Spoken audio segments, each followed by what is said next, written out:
Hello everyone, welcome to Science Bubble. So basically today we are going to discuss the part 2 of our top 100 question series and this series is for the chapter first right now. अभी जो series चल रही है वो chapter first के लिए है. Similarly हम चैप्टर सेकंड के लिए भी, थर्ड के लिए भी और हम सभी चैप्टर के लिए एक ऐसी सीरीज साइंस की करेंगे. राइट. सो पार्ट 2 है आज, यानी कि जैसे मैंने आपको ऑलरेडी बताया था पार्ट 2 में 20 मोर क्वेश्चन हम करेंगे. फर्स्ट वीडियो में हमने फर्स्ट से लेके 20 क्वेश्चन कर लिए हैं और आज हम करेंगे 21 क्वेश्चन से लेके 40 तक क्वेश्चन, यानी 20 मोर क्वेश्चन. और ठीक है, तो इसी तरह से हम 5 जो वीडियोस है हर एक चैप्टर्स की रहेगी और उसमें हम 100 क्वेश्चन अपने कंप्लीट करेंगे. Right. So without wasting the time, let's solve the first question. That is the combination of phosphorus and oxygen is an example of. देखो आपको क्या एक रिएक्शन दी गई है और आपको बताना है कि जो कॉम्बिनेशन आपने कॉम्बिनेशन किया है कि फॉस्फोरस का और ऑक्सीजन का, तो वो एक क्या एग्जांपल है, यानी किस टाइप की रिएक्शन है ये. अगर क्या कि अगर हम इसको कंबाइन करें तो एक किस टाइप की रिएक्शन आपके पास बनेगी. इट विल बी एक ऑक्सीडेशन बनेगी, रिडक्शन या रेसिडिटी क्या बनेगी, none of this. Reaction of phosphorus here I am trying to write the reaction for this equation. देखो आपके पास क्या फॉस्फोरस प्लस ऑक्सीजन है. देखो अगर बेसिकली आपको जस्ट ये करना है, इसका आंसर आउट करना है, तो आपको पता लग चुका कि combination of phosphorus and oxygen, यानी ये आपके पास देखो क्या है, ऑक्सीजन है और ये आपके पास क्या है, फॉस्फोरस है. तो आपका जो रिएक्शन बनेगा, यानी जो रिएक्शन रिएक्टेंट का जो प्रोडक्ट्स बनेगा, इन दो रिएक्टेंट से जो प्रोडक्ट की फॉर्मेशन होने वाली है आपके पास, तो सिंपल सी बात है उसके अंदर क्या होगा, फॉस्फोरस के साथ ऑक्सीजन ऐड हो जाएगा. यानी जो कोई भी कंपाउंड बनेगा वो फॉस्फोरस और ऑक्साइड का बनेगा, यानी फॉस्फोरस ऑक्साइड का कुछ कंपाउंड्स बनने वाला है. ठीक है. जब फॉस्फोरस का ऑक्साइड के साथ कंपाउंड है तो आपको पता लग चुका कि ऑक्सीजन की सिंपल बात है कि ऑक्सीजन की क्या हुई है, एडिशन हुई है, addition of oxygen take place. अब addition of oxygen take place है तो क्या है, वो ऑक्सीडेशन है. एडिशन ऑफ ऑक्सीजन है तो क्या है, वो ऑक्सीडेशन है. क्या वो रिडक्शन है? बिल्कुल नहीं है, रिडक्शन नहीं है. तो क्या है कि रेंसिडिटी है, रेंसिडिटी नहीं हो सकती. रेंसिडिटी फूड के केस में आएगी. ठीक है, यहाँ पे कोई रेंसिडिटी के नाम का कोई वो नहीं है. अब देखो फॉस्फोरस जो ऑक्सीजन के साथ ऐड होता है तो वहां पे दो टाइप के जनरली कंपाउंड्स बनाता है फॉस्फोरस प्लस ऑक्सीजन के साथ. या तो वो फॉस्फोरस बना सकता है P2O3, राइट. एक या फिर एक कंपाउंड बना सकता है P plus O2 gives you P2O5. P2O5. ठीक है, ये दो टाइप के यहाँ पे कंपाउंड्स की फॉर्मेशन होती है. ठीक है. अब अगर क्या है कि इसको देखो लर्न करने की ट्रिक क्या है कि सबसे पहले हमें इसको बैलेंस करना होगा. बैलेंस करने की ट्रिक मैं आपको बता देता हूँ. सिर्फ आपको ये दो चीज याद रखनी है, या तो ये चीज याद रखो या फिर ऐसे याद रखो 432 एंड 452. ठीक है, या तो अब ये याद रखो या फिर क्या है कि आप ये चीज याद रखो. देखो 432 452, यानी ये दो कंपाउंड इस तरह से बने क्योंकि फॉस्फोरस यहाँ पे दो डिफरेंट ऑक्सीडेशन स्टेट में लाई कर सकता है. ठीक है, उसके दो जो स्ट्रक्चर है वो क्या है कि कॉमन स्ट्रक्चर की तरह एक तरह से लाई कर सकते हैं. तो 432 और 452 से आप लर्न कर सकते हो. 4 यहाँ पे क्या है, 4 is that and 3 is that and 2 is here. उसके बाद सिमिलरली 4 यहाँ पे फॉस्फोरस है और 5 यहाँ पे ऑक्सीजन के मोल्स है और 2 यहाँ पे है P2O5. ठीक है. अब देखो 3 है और 2 है तो यहीं पे क्या होगा, P और O, यानी फॉस्फोरस का जो ऑक्साइड बनेगा वहां पे 3 और 2 आएगा. ठीक है, फॉस्फोरस का जो ऑक्साइड है 3 और 2 है तो यहाँ पे भी 3 और 2. ऐसे ही P2O5 यानी ऑक्सीजन 5 है तो 5 यहाँ पे मल्टीप्लाई करो ऑक्सीजन से. फॉस्फोरस 2 है तो यहाँ पे करो आप 2 से मल्टीप्लाई. ठीक है. अब देखो 2 फॉस्फोरस और 4P, यानी कि देखो यहाँ पे 2 और 2 जब 4 फॉस्फोरस है, यहाँ पे भी क्या 4 फॉस्फोरस है. यानी यहाँ पे टोटल कंक्लूजन ये है कि इसका क्या हुआ, ऑक्सीडेशन हुआ है और दो टाइप के कंपाउंड्स यहाँ पे बन सकते हैं. एक कंपाउंड्स बन सकता है P2O3 और एक कंपाउंड बन सकता है P2O5. ठीक है. अब P2O3 के लिए यानी 3 और 2 है तो ऑक्सीजन आप 3 लोगे. यहाँ पे 5 और 2 है तो आप ऐसे लेके चलो 5 और 4 2. ठीक है. उसके बाद आप यहाँ पे इसको 2 से मल्टीप्लाई करो, आप यहाँ पे इसको 2 से मल्टीप्लाई करो. ठीक है. उसके बाद plus of 4 of P 4 of P, reaction आपकी बैलेंस. ठीक है. तो ये दो रिएक्शन है, आपको ये लर्न करनी है और ये ऑक्सीडेशन का एक टाइप है. आपको डायरेक्ट रिएक्शन ये दे सकता है और आपसे क्या है कि जो प्रोडक्ट है वो पूछ सकता है.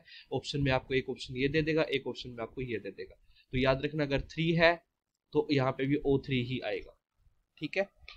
I think question number 21 is completed and now let's do the question number 22. To indicate the presence of gaseous reactant और product we use the symbol, हम कौन से सिंबल यूज करते हैं गैसियस रिएक्टेंट को या प्रोडक्ट को शो करने के लिए। देखो आपको पता है, जैसे अगर मैंने क्या कि CO2 गैस की लिखा है, ठीक है, किसी रिएक्टेंट पे भी, तो मैं वहां पे एक एरो का सिंबल भी यूज कर सकता हूँ ऐसे, या फिर मैं वहां पे CO2 ऐसे G का भी सिंबल यूज कर सकता हूँ, स्मॉल g का भी ऐसे, ठीक है। ये तो ये भी गैसियस का सिंबल होता है, और ये सिंबल भी क्या है, गैसियस का ही सिंबल होता है गैसियस स्टेट के लिए, ठीक है। यानी जो नेचर बताता है कि मैटर का कि किस टाइप की स्टेट है, अभी वो सॉलिड है, लिक्विड है या गैस है। तो सॉलिड के लिए आप याद रखना, सॉलिड के लिए ये S यूज होगा, ठीक है। गैस के लिए ये एरो का साइन यूज होगा या फिर G का यूज होगा।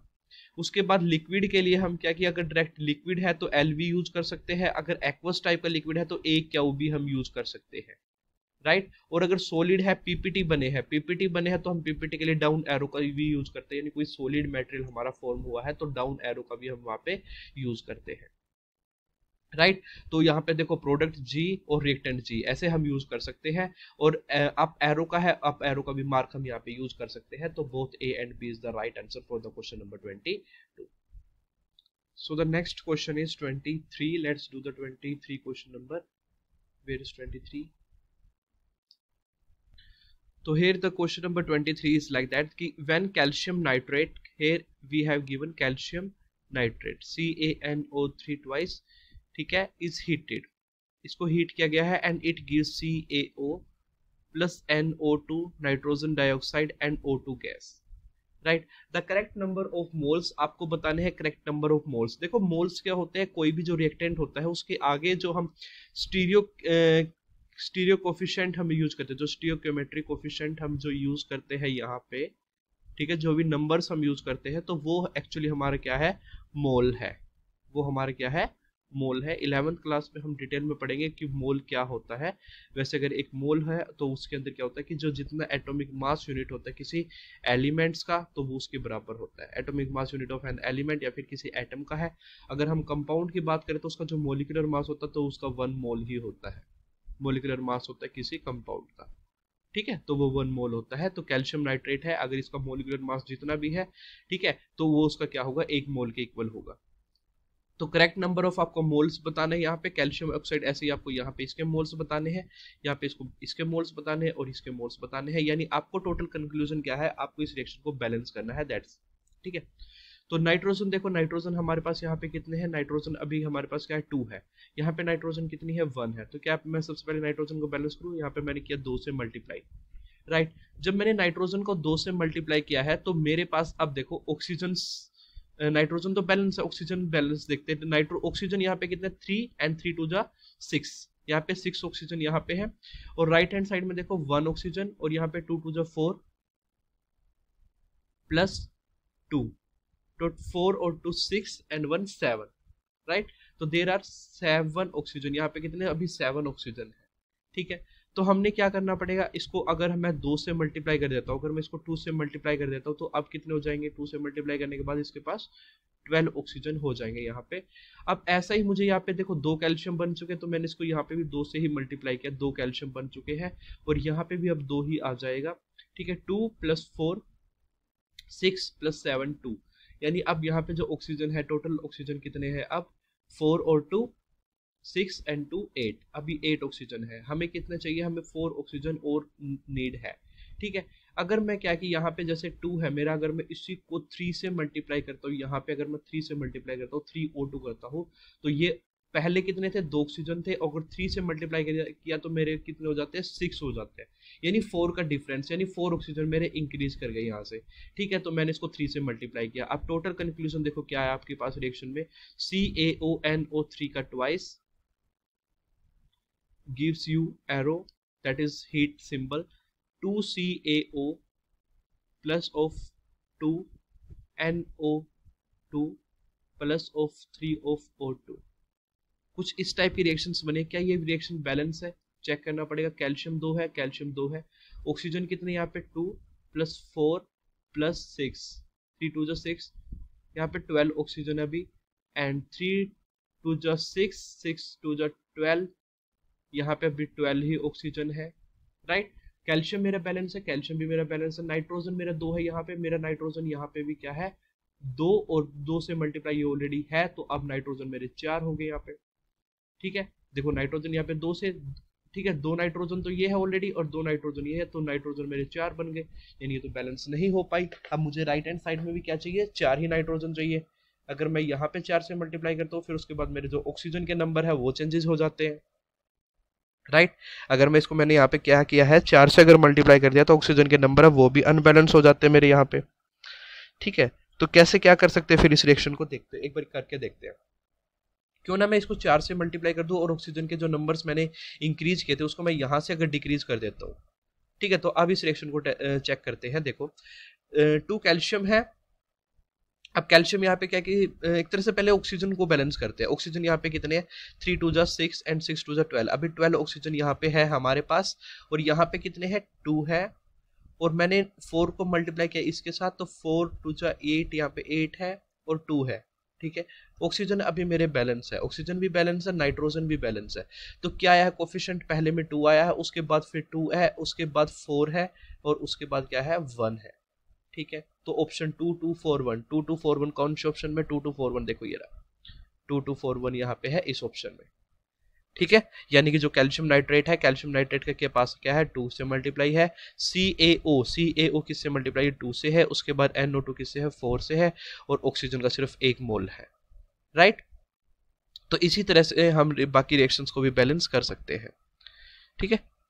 सो करते क्वेश्चन नंबर अपना 24। क्वेश्चन नंबर 24 में क्या है, which of the following reaction is characterised by the yellow colour of the product. इनमें से कौन सी कैसी रिएक्शन होगी जिसका येलो प्रोडक्ट मिलेगा, ठीक है। देखो जो लेड कंपाउंड्स होता है, लेड कंपाउंड्स का जनरली येलो प्रोडक्ट से मिलता है। एक जैसे है लेड आयोडाइड के साथ कंपाउंड बनता है, या फिर लेड आयो ऑक्साइड्स बनता है, वो जनरली येलो कलर का कंपाउंड्स बनता है। तो PbO इसका क्या है, जो PbO सॉलिड स्टेट में बना है तो वो क्या है, एक येलो कलर का कंपाउंड्स बनेगा, ठीक है। तो जो 24 है, 24 का option number C is the correct answer, ठीक है।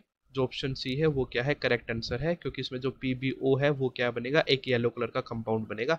बाकी किसी में भी येलो कलर का कोई कंपाउंड नहीं आएगा। जो ZnSO4 है, Na2SO4, Na2SO4 तो लगभग क्या होता है, व्हाइट कलर का कंपाउंड्स होता है, ठीक है। अदरवाइज ये भी सारे साल्टी है, KCl है, ZnSO4 है, ठीक है। तो इसमें येलो कलर का तो कोई भी नहीं है, ठीक है। ZnSO4 आप बोल सकते हैं ग्रीनिश टाइप का कलर बनेगा, लेकिन क्या कि येलो के तो कोई चांसेस है ही नहीं। PbO क्या येलो कलर का कंपाउंड बनेगा, ठीक है। तो इसी के साथ करते हैं क्वेश्चन नंबर अपना 25। Which one of the following involves a chemical reaction. इनमें से कौन सा एक केमिकल रिएक्शन को इन्वॉल्व करता है, यानी कि एक केमिकल चेंज है, ठीक है। देखो इवेपोरेशन क्या है, वाटर का इवेपोरेशन आपको पता है कि वाटर का इवेपोरेशन है तो नो न्यू केमिकल फॉर्म, ठीक है। कोई भी नया केमिकल फॉर्मेशन नहीं होती, no new chemical formation, new chemical formation, कोई नया केमिकल है वो फॉर्मेशन नहीं होती यहाँ पे इवेपोरेशन अगर हम कर रहे हैं। स्टोर कर रहे हैं नाइट्रोजन गैस का अंडर प्रेशर, अगर स्टोर किया आपने नाइट्रोजन गैस, देखो आपने स्टोर ही तो किया है अंडर प्रेशर में, ठीक है। तो वो जस्ट क्या है कि लिक्विड में कन्वर्ट हो जाएगी। अगर एक गैस है, अगर आपने हाई प्रेशर दिया है तो वो लिक्विड में कन्वर्ट हो सकती है सिर्फ, कोई नया केमिकल कंपाउंड तो बनेगा, नाइट्रोजन है नाइट्रोजन ही रहेगी। Keeping petrol in A China dish in an open, अगर आपने पेट्रोल को रखा है चाइना डिश में तो वो भी क्या हो जाएगा, इवेपोरेट हो जाएगा, क्योंकि वोलेटाइल होता है कंपाउंड्स, ठीक है। लो बॉइलिंग पॉइंट होता है इसलिए इवेपोरेट हो सकता है। उसके बाद ऑप्शन डी हीट, कि आपने मैग्नीशियम वायर को in the presence of air at high temperature, यानी मैग्नीशियम को आपने हीट किया है ऑक्सीजन की प्रेजेंस में, और क्या बनेगा, MgO, तो एक नए कंपाउंड की फॉर्मेशन होगी, a new compound will form, a new compound, chemical compound will form. तो हेंस ये क्या है, इट्स ए केमिकल रिएक्शन, एक केमिकल चेंज है। तो ऑप्शन डी क्या है इसका करेक्ट आंसर, ठीक है। Option D will be the correct answer. I think जो फर्स्ट 4-5 क्वेश्चन है अब वो क्लियर है अच्छे से, ठीक है। तो क्वेश्चन नंबर करते हैं 26। क्वेश्चन नंबर 26 भी बैलेंसिंग से ही रिलेटेड है। देखो इथेन दे रखा है आपको C2H6, ethane on complete combustion gives, complete combustion के बाद ये है आपको क्या देता है, गिव कंबशन गिव CO2, ठीक है। जब कंबशन होता है तो कंबशन के लिए यानी जो फ्यूल होते हैं जितने भी, तो कंबशन करने के लिए क्या उनको ऑक्सीजन की रिक्वायरमेंट होती है, राइट। ऑक्सीजन की क्या होती है बच्चे, रिक्वायरमेंट होती है। उसके बाद क्या है वो फॉर्मेशन करते हैं CO2, water, H2O and heat, ठीक है। ये कंपाउंड वहां पे फॉर्म करते हैं। It show that the result are in accordance with the law of conservation of mass, ठीक है। और जो हमें रिजल्ट मिला वो law of conservation of mass के अकॉर्डिंग है, यानी रिएक्शन आपकी बैलेंस होनी चाहिए। Then the coefficient of oxygen is equal to, coefficient बताने आपको ऑक्सीजन के कोफिशिएंट कितने बनेंगे, ठीक है। देखो इस टाइप के क्वेश्चंस को करने के लिए सबसे पहले आप जो कार्बन है, कार्बन को बैलेंस करना करो। आपके पास देखो यहाँ पे कितने, 2 कार्बन है, 2 कार्बन है तो यहाँ पे आप 2 से मल्टीप्लाई कर दो। सबसे पहले आपने किया 2 कार्बन से मल्टीप्लाई, अब अपने ऑक्सीजन नंबर ऑफ जो ऑक्सीजन है वो काउंट करो पहले, या फिर अगर हाइड्रोजन को बैलेंस करना तो आप हाइड्रोजन को भी बैलेंस करते हो। हाइड्रोजन यहाँ पे कितने, S6 है, यानी 6 हाइड्रोजन है। यहाँ पे कितने हैं, 2 है, तो यहाँ पे मैंने इसको किया 3 से मल्टीप्लाई। अब हम ऑक्सीजन को बैलेंस करते हैं, राइट। ऑक्सीजन को बैलेंस किया हमने, यहाँ पे देखो कितने हैं, 2 और 2 4 है, और ये 3 ऑक्सीजन ये है, ठीक है। यानी टोटल कितने हैं, 7 ऑक्सीजन है। यहाँ पे कितने टोटल, 7 ऑक्सीजन है।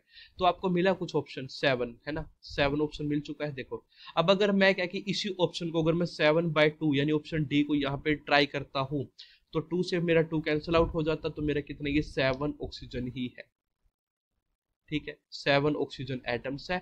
और अगर मैं मॉलिक्यूल्स की बात करूं तो 7/2 मेरे मॉलिक्यूल्स बनेंगे ऑक्सीजन गैस के, ठीक है। जो ऑक्सीजन गैस के कितने बनेंगे, 7/2 मोल्स बनेंगे, यानी कि 3.5 मोल्स, 3.5 मोल्स आएंगे मेरे of the oxygen gas. Of oxygen gas के कितने आएंगे, 3.5 मोल आएंगे, राइट।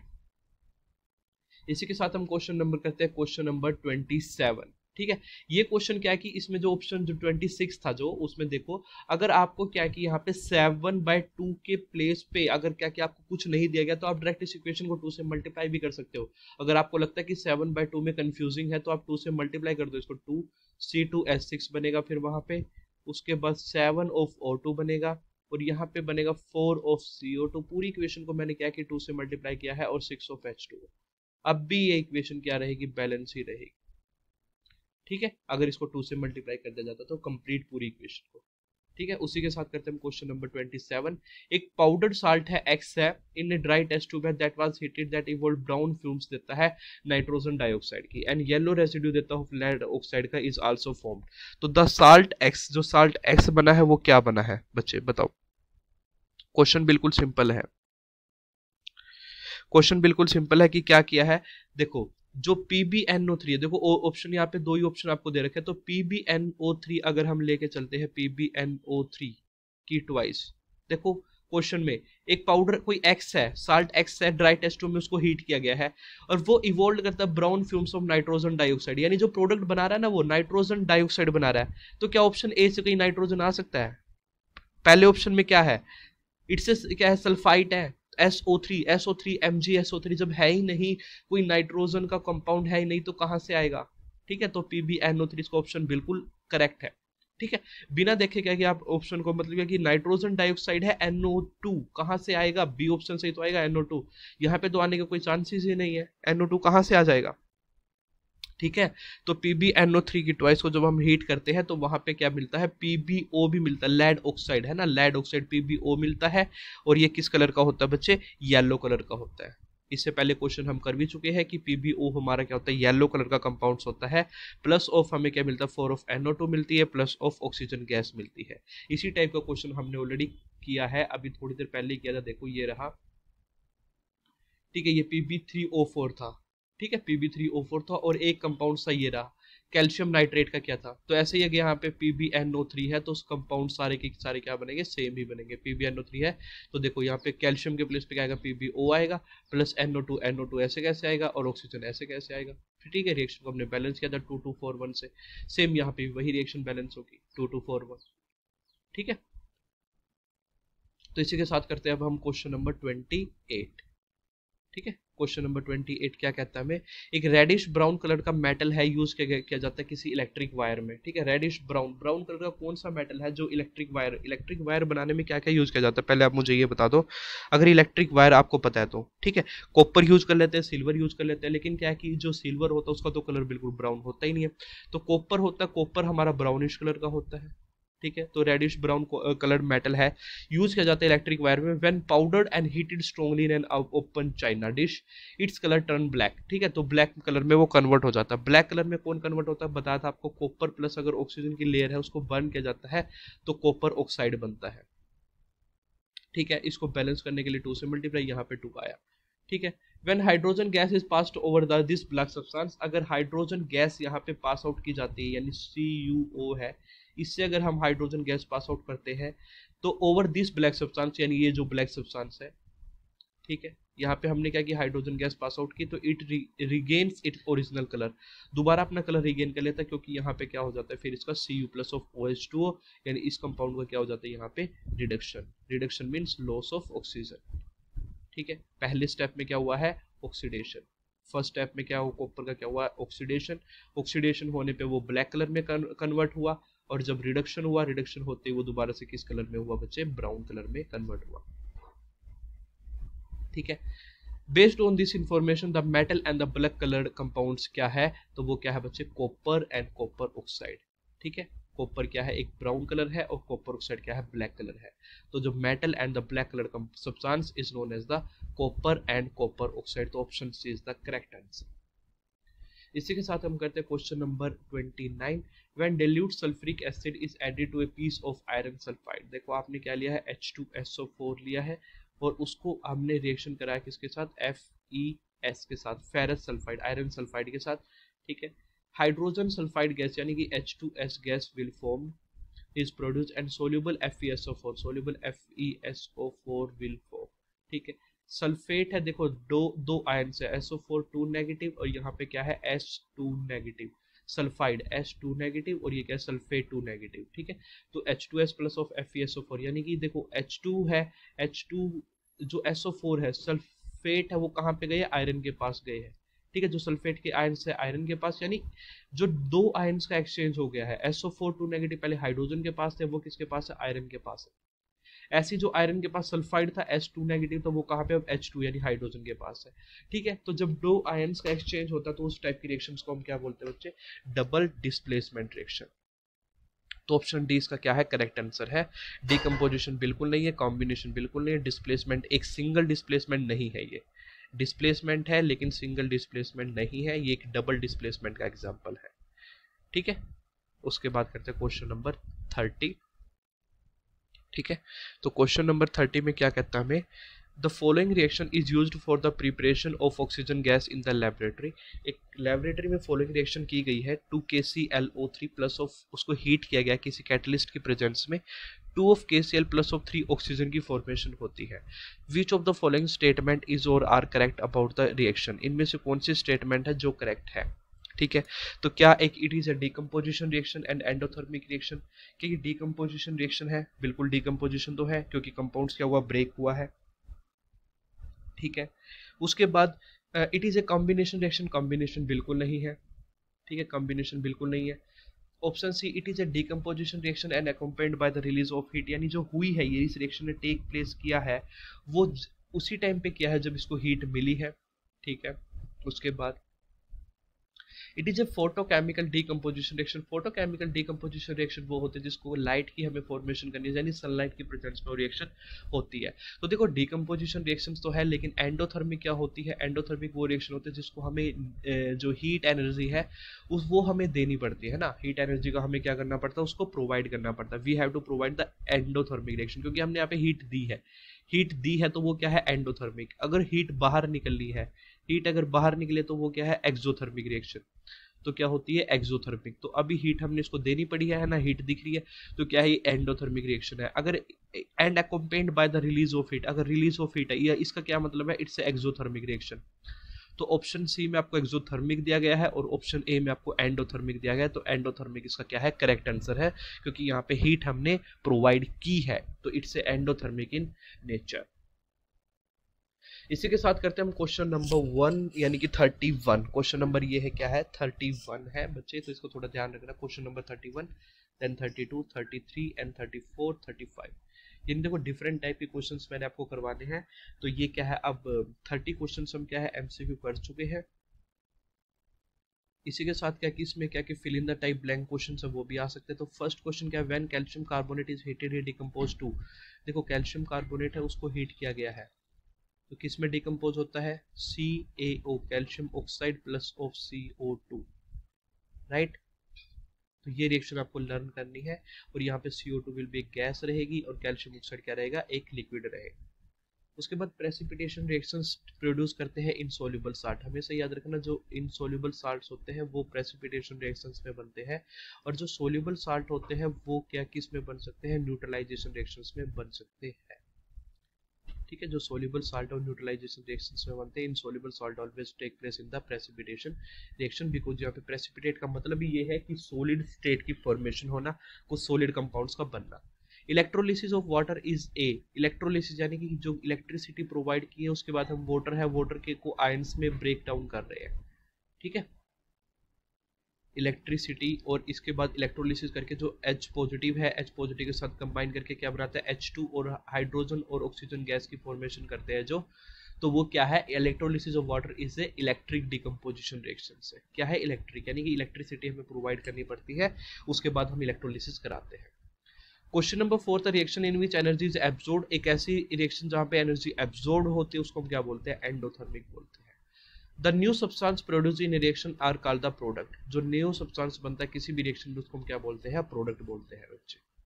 ठीक है, तो इसी के साथ हम अपने जो 15 क्वेश्चन है वो कर चुके हैं, अब 5 मोर क्वेश्चन है वो और करते हैं। ठीक है, हाँ, क्वेश्चन नंबर 6 क्या है, the reaction of sodium sulphate, एक रिएक्शन की आपने सोडियम सल्फेट की यानी कि Na2SO4, राइट, सोडियम सल्फेट है। आपने किसके साथ रिएक्शन क्या किया है, बैरियम क्लोराइड BaCl2 के साथ, क्या result in the formation of white PPT, तो किसके व्हाइट पीपीटी में, देखो रिएक्शन को बैलेंस करने के लिए, इस टाइप की रिएक्शन को करने के लिए NaSO4 यानी पॉजिटिव और नेगेटिव पार्ट्स में डिवाइड कर दो, पॉजिटिव और नेगेटिव पार्ट में, तो Na होता है, SO4 होता है, ये पॉजिटिव पार्ट होता है, ये नेगेटिव पार्ट होता है। ऐसे यहाँ पे बैरियम है, ये पॉजिटिव पार्ट है, क्लोरीन यहाँ पे नेगेटिव पार्ट है। ठीक है, तो देखो इसका जो पॉजिटिव है इसके नेगेटिव के साथ और ये नेगेटिव इसके पॉजिटिव के साथ, तो क्या बनेगा, BaSO4 बनेगा, क्या बनेगा, BaSO4 प्लस क्या बनेगा, NaCl। ठीक है, सोडियम क्लोराइड और बैरियम सल्फेट, और इसके हमें क्या मिलते हैं, व्हाइट पीपीटी मिलते हैं, सॉलिड, क्या मिलते हैं, व्हाइट पीपीटी मिलता है, यानी सॉलिड फॉर्म में मिल जाता है हमें BaSO4। ठीक है, टू डिफरेंट एटम्स और ग्रुप ऑफ एटम्स, दो डिफरेंट एटम्स है या ग्रुप ऑफ एटम है, are exchange in dash reaction.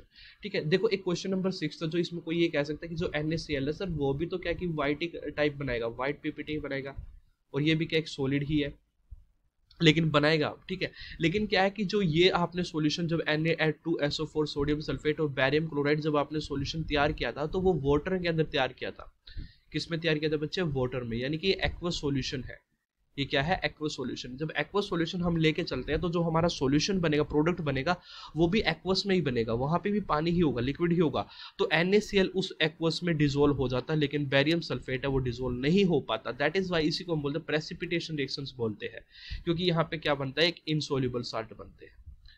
Generally salt तो NaCl भी है, NaCl भी क्या है, एक साल्ट ही है, कॉमन साल्ट भी है जिसको हम यूज करते हैं। NaCl क्या है, सोल्ट है, लेकिन क्या है, ये सोल्यूबल साल्ट है। ठीक है, तो जो हमें पीपीटी दिखता है वो हमारे पास बैरियम सल्फेट का पीपीटी होता है। ठीक है, उसी के साथ हमारा है question number 7, the two different atom और ग्रुप ऑफ एटम, जो आयंस, देखो दो आयंस का जो एक्सचेंज होता है किस रिएक्शन में होता है, डबल डिस्प्लेसमेंट में होता है। तो क्वेश्चन नंबर 7 का double displacement right answer. Question number 8 है प्रेसिपिटेशन रिएक्शन प्रोड्यूस करते हैं ऑलवेज इनसॉल्युबल साल्ट है। क्वेश्चन नंबर 9 रिएक्शन रिडक्शन, हाँ रिडक्शन किस में होता है, is the loss of oxygen, loss of oxygen होता है, और गेन होता है किसका, हाइड्रोजन का। ठीक है, और गेन किसका होता है, इलेक्ट्रॉन का भी गेन होता है, gain of electron and gain of hydrogen. ठीक है, is known as reduction process. ठीक है, और लॉस होता है इसमें ऑक्सीजन का। ठीक है, क्वेश्चन नंबर जो हमारा लास्ट रहता है 40 क्वेश्चन है, the addition of oxygen to a substance is called the oxidation. जो एडिशन किया जाता है ऑक्सीजन का किसी सब्सटेंस में उसको हम क्या बोलते हैं, ऑक्सीडेशन। राइट, तो इसी के साथ हम अपने आज के जो 20 मोर क्वेश्चन है वो कंप्लीट कर चुके। 20 क्वेश्चन हमारे कंप्लीट हो चुके हैं, और 40 क्वेश्चन है जो वो हमारे इस पूरी सीरीज के यानी चैप्टर फर्स्ट के, जो चैप्टर फर्स्ट था उससे हमने क्या कि 40 क्वेश्चन कंप्लीट कर लिए हैं। ठीक है, आई होप आप दोनों वीडियो को आपने देख लिया होगा, फर्स्ट एंड सेकंड वीडियो को, और अब हम जो चैप्टर यानी पार्ट 3 है वो जल्दी ही रिलीज करेंगे।